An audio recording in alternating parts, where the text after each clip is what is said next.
So ಇದು ಜನಸಾಮಾನ್ಯರ ಪ್ರಶ್ನೆಗಳು. ಬನ್ನಿ ಕೊನೆಯದಾಗಿ ವೇದಿಕೆ ಮೇಲಿರುವಂಥ ಗಣ್ಯರು ಏನು ಹೇಳ್ತಾರೆ ಕೇಳೋಣ. ನಾನು ಆರಂಭ ಮಾಡ್ತಾ ಇದ್ದೀನಿ. ಗೃಹಿಣಿಯಾಗಿರುವಂಥ ಗಿರಿಜಾ ಸುಬ್ರಹ್ಮಣ್ಯ ಮೇಡಮ್, ಕೊನೆಯದಾಗಿ ಏನು ಹೇಳ್ತಿರ್ತಾವೆ? ಈ ಜನಸಾಮಾನ್ಯರಿಗೆ ಏನಾದರೂ ಆದಾಗ ಬರ್ತೀವಲ್ಲ ಸಪೋರ್ಟಿಗೆ ನಾವು, ಆಗ ದಯವಿಟ್ಟು ನಮಗೆ ತೊಂದರೆ ಮಾಡ್ದಿರ ಪೊಲೀಸವರು ನಾವು ಅದಕ್ಕೆ ಹೆಲ್ಪ್ ಮಾಡೋ ಥರ ಮಾಡಿಕೊಟ್ರೆ ನಾವೆಲ್ಲ ಖಂಡಿತ ಒಂದಾಗಿರ್ತೀವಿ ಅಂತ ಹೇಳಕ್ಕೆ ಇಷ್ಟಪಡ್ತೀನಿ. ತೊಂದರೆ ಮಾಡಬಾರ್ದು ಜನಸಾಮಾನ್ಯರಿಗೆ. ನೀವು ಯಾಕೆ ಬಂದ್ರಿ, ನೀವು ಯಾಕೆ ಮಾಡಿದ್ರಿ, ನೀವು ಬನ್ನಿ, ನೀವು ಸಾಕ್ಷಿ ಹೇಳಿ, ಇಂಥ ದಿನ ಕೋರ್ಟಿಗೆ ಬನ್ನಿ, ಇದರಲ್ಲಿ ನಿಮ್ಮದು ಕೈವಾಡ ಇದೆ, ಇದೆಲ್ಲ ಹೇಳ್ತಾರಲ್ಲ, ಇದೆಲ್ಲ ಯಾವಾಗ ಕಟ್ಟಾಗುತ್ತೆ ಖಂಡಿತ ಅವಾಗ ಇದೆಲ್ಲ ಸರಿ. ಇಲ್ಲಿ ತೊಂದರೆಗಳು ತಪ್ಪು ಅಂತಂದ್ರೆ ಜನಸಾಮಾನ್ಯರು ಕೂಡ ಮುಂದೆ ಬರ್ತಾರೆ ಅಂತ. ಓಕೆ, ಭಾಳ ಒಳ್ಳೆ ಮಾತನ್ನು ಹೇಳಿದ್ರಿ ಮೇಡಮ್. ಹರೀಶ್, ಕೊನೆಯದ ತಾವು ಹೇಳ್ತೀರಿ ಸರ್? ಸರ್, ನಾನು ಚಿಕ್ಕುಡನಿದ್ದಾಗ ಕೇಳಿದ್ದೆ, ಆಗಿನ ಒಂದು ಮುಖ್ಯಮಂತ್ರಿ ಮೇಲೆ ವಿಧಾನಸೌಧಕ್ಕೆ ಹೋಗಿ ಮಚ್ಚಿಟ್ಟಿದ್ರು ಅಂತ. ಸೊ ಇದೇನು ಹೊಸ್ತೇನಲ್ಲ, ಈ ರೌಡಿಸಮ್ಮು ಈ ಬೆಂಗಳೂರಲ್ಲಿ ಇದು ನಡೀತಾ ಇರೋದು, ಇದು ಒಂದು ಚಕ್ರ ಇದ್ದಂಗೆ. ಅದಾದಮೇಲೆ 80s ಒಂದು ರೌಡಿಸಮ್ ಅಲ್ಲ ಸರ್, ಯಾವುದೇ ಸರ್ಕಾರ ಅಲ್ಲ, ಯಾವುದೇ ಸರ್ಕಾರ ಬರಲಿ, ಯಾವುದೇ ಆಗಲಿ, ಅದಾದಮೇಲೆ ತಿರ್ಗಾ 85, 86 ಇದು ಅದೊಂದು ದೊಡ್ಡದು ಹೈಯೆಸ್ಟ್ ಲೆವೆಲ್ಗೆ ಹೋಗ್ಬಿಟ್ಟಿತ್ತು. ಅದು ಮುಗ್ದೋಗಿದೆ. ಅಂದರೆ ರೌಡಿಸಮ್ಗೆ ಯಾವತ್ತೂ ಶಾಶ್ವತ ಅಲ್ಲ, ಅದು ಮುಗಿಸ್ಲೇಬೇಕು, ಮುಗ್ದೇ ಮುಗಿಯುತ್ತೆ. ಯಾರು ಮಚ್ಚಿಡಿತಾನೋ ಮಚ್ಚಿಂದನೇ ಸಾಯ್ತಾನೆ, ಯಾರು ಗನ್ ಹಿಡಿತಾನೋ ಗನ್ನಿಂದನೇ ಸಾಯ್ತಾನೆ ಅಂತ ಒಂದು ಸೇಯಿಂಗ್ ಇದೆ. ಇವತ್ತು ದಯವಿಟ್ಟು ತಿರ್ಗಾ ತಮ್ಗೆ ಹೇಳ್ತಾ ಇದ್ದೀನಿ, ಭಯಂಕರ ಬೆಂಗಳೂರು ಬೇಡ, ಭಯಾನಕ ಬೆಂಗಳೂರು ಬೇಡ.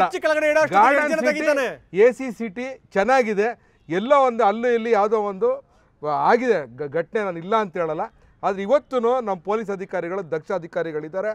ಇವತ್ತು ಒಂದು ಕಳೆದ 3 ತಿಂಗಳಲ್ಲಿ ಸುಮಾರು ರೌಡಿಗಳನ್ನ ಮಟ್ಟ ಹಾಕಿದ್ದಾರೆ, ಸುಮಾರು ಕ್ರೈಮ್ಗಳನ್ನ ಡಿಟೆಕ್ಟ್ ಮಾಡಿದ್ದಾರೆ. ಮೊನ್ನೆ ಯಾರೋ ಸರ್, ಮೊನ್ನೆ ಅಲ್ಲಲ್ಲ, ಒಂದು ವಾರದಿಂದ 24 ಗಂಟೆಯಲ್ಲಿ ಯಾವುದೋ ಒಂದು ಹುಡುಗಿನ ಕಿಡ್ನಾಪ್ ಮಾಡಿದ್ದು 24 ಗಂಟೆಯಲ್ಲಿ ಹಿಡ್ಕೊಟ್ಟಿದ್ದಾರೆ ರ್ಯಾನ್ಸಮ್ಗೆ. ಕೆಲಸ ಮಾಡ್ತಾ ಇದ್ದಾರೆ. ಅವ್ರಿಗೂ ನೀವು ಮಾರಲ್ ಬೂಸ್ಟಿಂಗ್ ಮಾಡಬೇಕು. ಪ್ರತಿ ಬಾರಿನೂ ನಮ್ಮ ಪೊಲೀಸರು ದೂಷಣೆ ಮಾಡಬಾರ್ದು. ಆಮೇಲೆ ಪಕ್ಷಾತೀತವಾಗಿ ಎಲ್ಲರೂ ಯಾರೇ ಆಗಿರಲಿ ಈ ರೌಡಿಸಮ್ನ ಮಟ್ಟ ಹಾಕ್ಬೇಕು. ದಿನೇಶ್, ತಾವೇನು ಹೇಳ್ತೀರಿ ಸರ್? ಇದು ಸರ್ಕಾರದ ಜವಾಬ್ದಾರಿ. ಇವತ್ತು ಒಂದು ಬಹುಶಃ ಈ ಒಂದು ಸಂದರ್ಭ ಬಂದಿದೆ, ಈಗ ಅವ್ರಿಗೆ ಅವಕಾಶ ಸಿಕ್ಕಿದೆ. ಈ ಆಗ್ತಾ ಇರ್ತಕ್ಕಂಥ ಘಟನೆಗಳು ನೋಡಿ ಒಂದು ಒಳ್ಳೆಯ ನಿರ್ಧಾರ ತಗೊಳ್ತಕ್ಕಂಥ ಅವಶ್ಯಕತೆ ಇದೆ. ಮತ್ತು ಒಂದು ಕಟುವಾದ ನಿರ್ಧಾರ ತೆಗೆದುಕೊಂಡ್ರೆ ಇವತ್ತು ಸರ್ಕಾರ, ನನ್ನ ಪ್ರಕಾರ ಇವತ್ತು ಜನಸಾಮಾನ್ಯರು ಅದಕ್ಕೆ ಬೆಂಬಲ ಕೊಡೋಕ್ಕೆ ತಯಾರಾಗಿದ್ದಾರೆ. ಇವತ್ತು ಅವ್ರಿಗೂ ಕೂಡ ಸಾಕಷ್ಟು ಬೇಸರ ಆಗಿದೆ. ಆದ್ದರಿಂದ ಇವತ್ತು ಮಾನ್ಯ ನಮ್ಮ ಸದಾನಂದ ಗೌಡರು ಇರ್ಬೋದು, ಮುಖ್ಯಮಂತ್ರಿಗಳು ಮತ್ತು ಅಶೋಕ್ ಅವರು ಇದನ್ನು ಭಾಳ ಸೀರಿಯಸ್ ಆಗಿ ಈಗಾಗಲೇ ತೆಗೆದುಕೊಂಡಿದ್ದಾರೆ.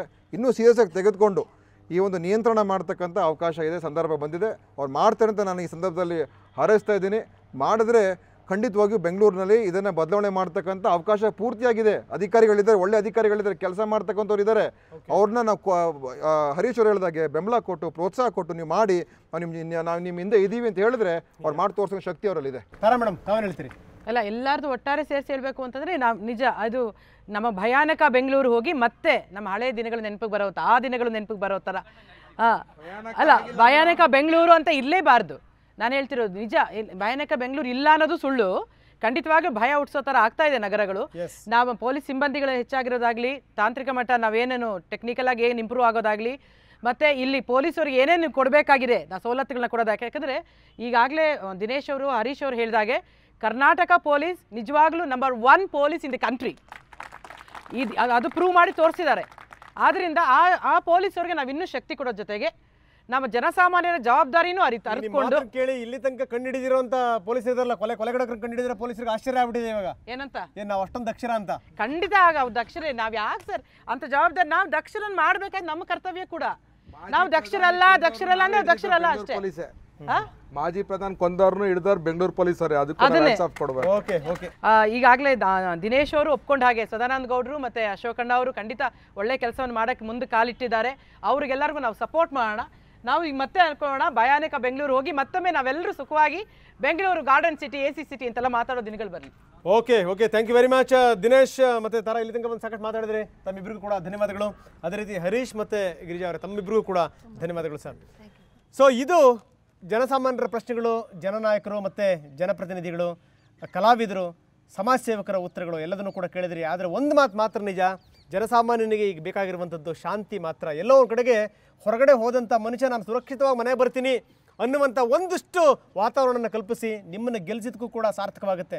ಕೇವಲ ಒಬ್ಬರ ಮೇಲೆ ಒಬ್ಬರು ಆರೋಪ ಮಾಡ್ಕೊಂಡಿರುವಂಥದ್ದಲ್ಲ. ಇಲ್ಲಿ ಜನಸಾಮಾನ್ಯರು ಬೇಕಾಗಿರುವಂಥದ್ದು ತಮ್ಮ ರಕ್ಷಣೆ. ಯಾಕಂದರೆ ರಾಜ್ಯ ರಾಜಧಾನಿನೇ ರಕ್ಷಣೆ ಇಲ್ಲ ಅಂತಂದರೆ ಇನ್ನು ರಾಜ್ಯದ ಬೇರೆ ಬೇರೆ ನಗರಗಳ ಗತಿ ಏನಾಗಬಹುದು ಅಂತ. ಜೊತೆಗೆ ಇಲ್ಲಿ ಏನಾಗುತ್ತೆ ಎಲ್ಲ ಕೆಲಸಗಳು ಅದು ಬೇರೆ ಬೇರೆ ಕಡೆಗೂ ಕೂಡ ಬೇರೆ ಬೇರೆ ಸಂದೇಶಗಳನ್ನು ರವಾನಿಸುತ್ತೆ. ಹೀಗಾಗಿ ಏನಂದರೆ ಮೊದಲು ಬೆಂಗಳೂರು ಸುರಕ್ಷಿತವಾಗಿರಬೇಕು ಅಂತಂದರೆ ಒಂದಷ್ಟು ದಕ್ಷ ಅಧಿಕಾರಿಗಳು ಆಯಕಟ್ಟಿನ ಸ್ಥಳಕ್ಕೆ ಬಂದು ಕುತ್ಕೋಬೇಕು. ಅವರಿಗೆ ಕೆಲಸ ಮಾಡಲಿಕ್ಕೆ ಒಂದಷ್ಟು ಸ್ವಾತಂತ್ರ್ಯ ಬೇಕು. ಅವ್ರನ್ನ ಬೆಂಬಲಿಸುವಂಥ ನಿಮ್ಮ ಮನಸ್ಸುಗಳು ಬೇಕು. ಹಾಗಾದಾಗ ಮಾತ್ರ ಬೆಂಗಳೂರು ಮತ್ತೆ ಶಾಂತಿ ನಗರವಾಗಿ ಅದು ಮಾರ್ಪಾಡಾಗುತ್ತೆ. ಅದಾಗಲಿ ಅಂತ ಹಾರೈಸ್ತಾ ಮೆಗಾ ಫೈಟನ್ನು ಮುಗಿಸ್ತಾ ಇದ್ದೀನಿ. ನಮಸ್ಕಾರ. Thank you very much.